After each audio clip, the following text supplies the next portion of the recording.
अर्थव्यवस्था के लिहाज से सरकार का दूसरा साल भी बेमिसाल रहा। बढ़ती विकास दर से हमारा देश दुनिया के आर्थिक मानचित्र पर तेजी से उभरा। आम लोगों को महंगाई से राहत मिली, उत्पादन में बढ़ोतरी हुई और भारत विदेशी निवेश के लिए पसंदीदा देशों की कतार में आ गया। कारोबार की राहें आसान हुई और विदेशी मुद्रा भंडार में उछाल आया।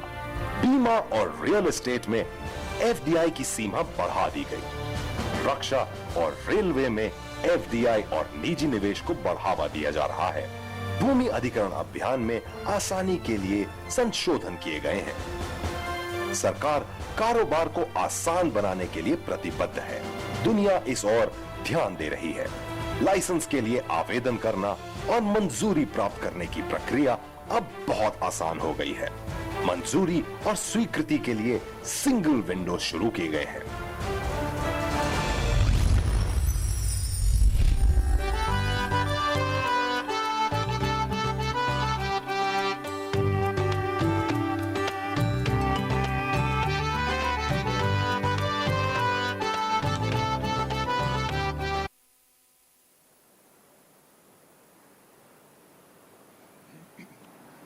नमस्कार अरुण जेटली जी, हमारे साथ बात करने के लिए बहुत शुक्रिया। मेरा पहला सवाल काले धन को लेकर है, जो कि चुनाव के समय बहुत बड़ा मुद्दा बन गया था। काले धन को वापस लाने के लिए और हमारे सिस्टम में आगे जाके काला धन जनरेट ना हो, इन मुद्दों पे सरकार ने क्या कदम उठाए हैं 2 वर्षों में? देखिए, पिछले 2 वर्षों में सरकार की बहुत बड़ी प्राथमिकता रही है कि जो औपचारिक फॉर्मल इकोनॉमी है उसके संबंध में एक पैरेलल इकोनॉमी ना चले। आरंभ में कुछ लोग पकड़े गए जिनके एक टैक्स हेवन लिंचनस्टाइन में खाते थे। टैक्सेशन अथॉरिटीज ने सबके असेसमेंट पूरे किए। जो गैर कानूनी थे उन पे क्रिमिनल केसेस चलाए जो चल रहे हैं। बहुत बड़ा पूरे विश्व में कांड हुआ था कि एचएसबीसी के कुछ अकाउंट्स लीक हुए थे। स्विट्जरलैंड के साथ समझौता करके और प्रयास करके डिटेल्स लाए गए, उनके असेसमेंट पूरे हुए। 6,500 करोड़ का ब्लैक मनी जो विदेशों में एचएसबीसी में था वो असेस किया गया। उसके बाद आपने उन सब के खिलाफ जो गैर कानूनी थे क्रिमिनल केसेस चलाए। पहली बार एक कानून हम लोगों ने देश में बनाया जिसमें एक अवसर दिया लोगों का कि विदेश में कोई नाजायज पैसा है तो 60% टैक्स देकर उसको आप वापस लाइए, नहीं लाएंगे तो 10 साल तक सजा हो सकती है क्रिमिनल केस में। आज वो कानून कार्यान्वित हुआ। 4,500 करोड़ के करीब लोग वापस लेकर आए। बाकी कुछ लोग पकड़े गए हैं और जो गैर कानूनी पनामा में भी पाए जाएंगे उन पे भी वही केस चलेंगे। पिछले वर्ष डायरेक्ट और इनडायरेक्ट टैक्स में हमने 71,000 करोड़ की इवेजन पकड़ी। अब हमने एक अवसर दे रहे हैं 1 जून से कि स्थानीय कालाधन जिन लोगों के पास है वो पेनल्टी देकर 45% देकर उसको सिस्टम में लाए। इसके अतिरिक्त कितने कदम हम लोगों ने उठाए। गोल्ड पे एक्साइज लाना ताकि वो औपचारिक व्यापार में आ जाए। उसके अलावा 2 लाख से अधिक अगर कहीं आप कैश में खर्च करते हो तो पैन कार्ड लाना। ये जितने कदम है ब्लैक मनी के प्रयोग को भी स्क्वीज करते हैं। जो लोग रखते हैं उनको एक डर भी आता है कार्रवाई का, और जहां खर्चा कर सकते हैं उसके ऊपर भी एक अंकुश लगता है। मुझे नहीं लगता कि इतिहास में इस देश में कभी किसी सरकार ने इतने कदम उठाए होंगे जो पिछले 2 वर्षों में हम लोगों ने उठाए। मेरा अगला सवाल जन धन योजना को लेकर है, जो कि आपकी सरकार के लिए बहुत मायने रखती है। आपने ये भी कहा है कि आगे कैशलेस इकोनॉमी की ओर बढ़ने में ये हमारी सहायता कर सकती है। इसको सिस्टम को इससे क्या लाभ है और ये कितना फीजिबल है? देखिए, फाइनेंशियल इंक्लूजन इसका अर्थ होता है कि बैंकिंग व्यवस्था के माध्यम से जो पैसा मिलता है, उधार मिलता है, जिसको लेकर कोई व्यवसाय चलाता है, कोई घर बनाता है, कोई वाहन खरीदता है, कि हर व्यक्ति को बैंक से जोड़ा जाए। 2 वर्ष पहले 58% परिवार इस देश के बैंक से जुड़े थे, 42% नहीं जुड़े थे। पूरे विश्व में ऐसा नहीं हुआ कि 21-22 करोड़ लोगों को 100 दिन के भीतर इस सरकार ने बैंकिंग व्यवस्था के साथ जोड़ा। अब इनमें से 80% के गरीब लोग वो थे जिनके बैंकों में पैसा नहीं था।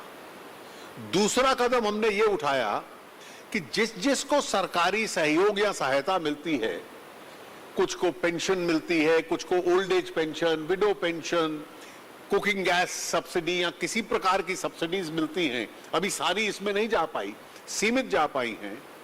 हमने आज लगभग 80% से ज्यादा ये अकाउंट्स फंक्शनल हो गए, लोग बैंकों से जुड़ गए। अब सरकार की अन्य सामाजिक सुरक्षा योजनाओं के तहत इसी को जोड़ दिया कि 12 रुपए साल में आपको एक्सीडेंट इंश्योरेंस मिलेगा, 350 रुपए साल में आपको लाइफ इंश्योरेंस मिलेगा, हर व्यक्ति को रुपे कार्ड मिलेगा जो डेबिट कार्ड की तरह है, और आज करोड़ों लोग, गरीब लोगों को भी वो कार्ड मिल गया जिसका वो प्रयोग कर सकते हैं।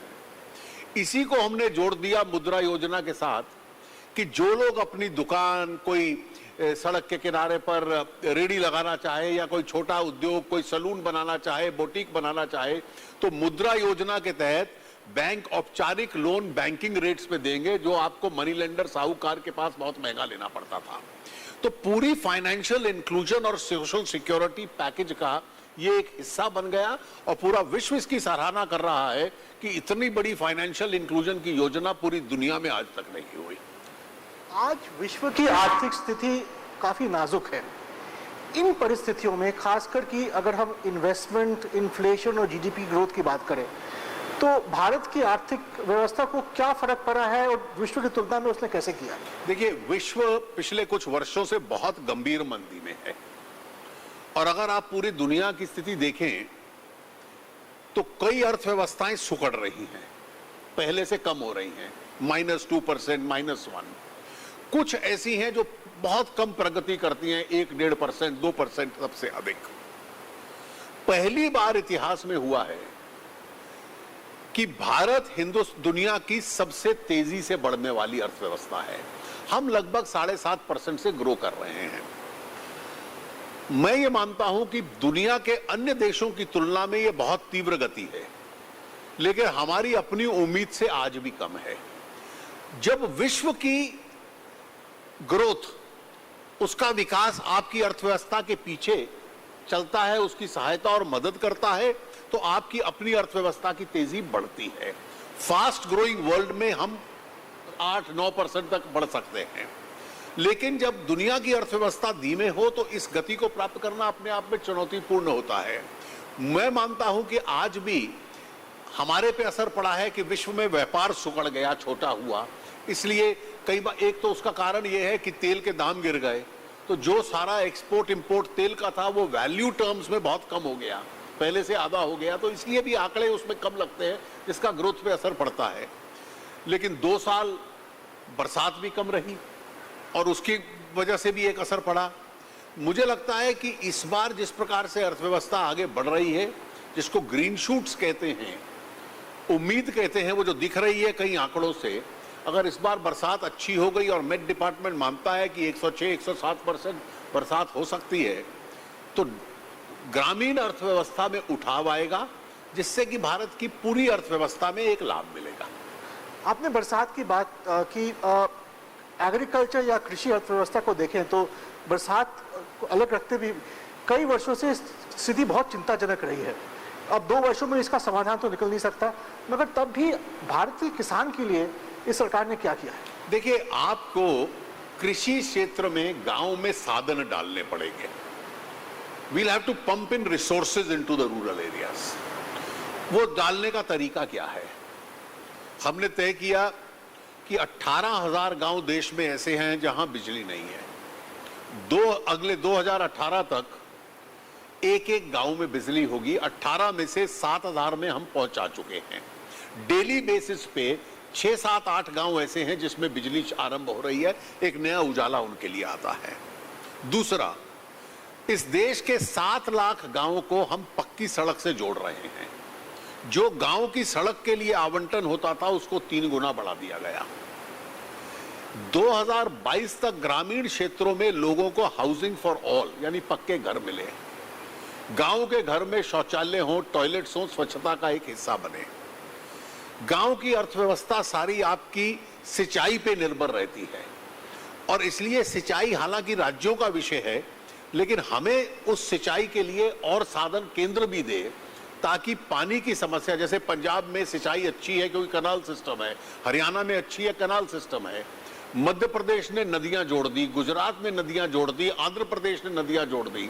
तो छोटे और बड़े दोनों इरिगेशन प्रोजेक्ट्स के माध्यम से हम एक प्रकार से गांव की अर्थव्यवस्था में इसमें साधन डालें।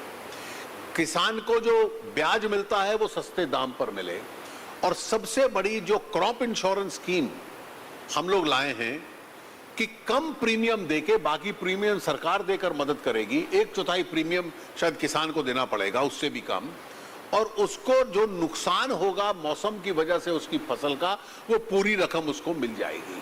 ये एक बहुत ऐतिहासिक क्रॉप इंश्योरेंस स्कीम है जो गांव में जब फसल बिगड़ती है तो किसान पैसा नहीं, ऋण उतार नहीं पाता और फिर परेशान होता है, कुछ आत्महत्या करते हैं। इस गंभीर परिस्थिति को रोकेगा।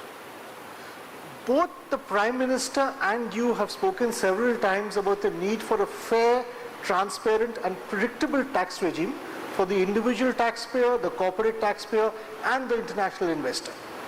How much have you achieved in this direction and what remains to be done? You see, India had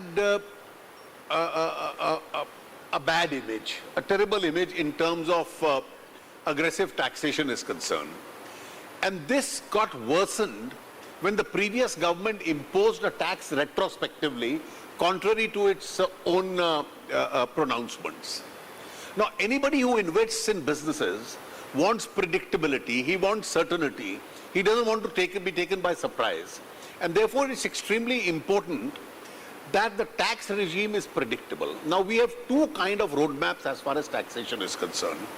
The first is, as far as direct taxation is concerned, there must be simplicity. We must have a dispute redressal. In fact, I have come out with several dispute redressal solutions where appeals are pending, etc., so that tax complications go away. No retrospective taxation at all. And on top of it, we need to moderate our corporate taxes a little so that more people are incentivized to invest, so that more jobs are created in India. So I have now announced that India will have a maximum corporate tax rate of 25%, which is amongst the most competitive in the world, so that investors are emboldened in order to put their money in India. It's an attractive tax regime. Most of the exemptions would then be phased out. As far as indirect taxation is concerned, the GST, which the previous government had started, the Lok Sabha has cleared it, it's pending in the Rajya Sabha, and our proposal is that we should have a single taxation mechanism across the country. This will lead to the economic integration of India. You will have a uniform tax regime across the country. You will have a seamless transfer of goods and services across the country. And therefore, 1/6 of the world population housed in India will become a large, one big market. And I think this will bring taxation rates down in the long run. This will make the economy more competitive. It will make evasion more difficult. And it will add to a larger revenue, both as far as centers and states are concerned, and hopefully add to the GDP itself. Two principal challenges that remain for the BJP-led government and the economy are that of domestic demand, which you inherited a problem there, and the issue of jobs, which is, of course, such a compelling issue in India. As the BJP-led government enters year 3, what is the roadmap looking like on these issues? I think, you see, in the midst of a global slowdown, to make an economy work is the real challenge. When the going is good, everybody is at his best.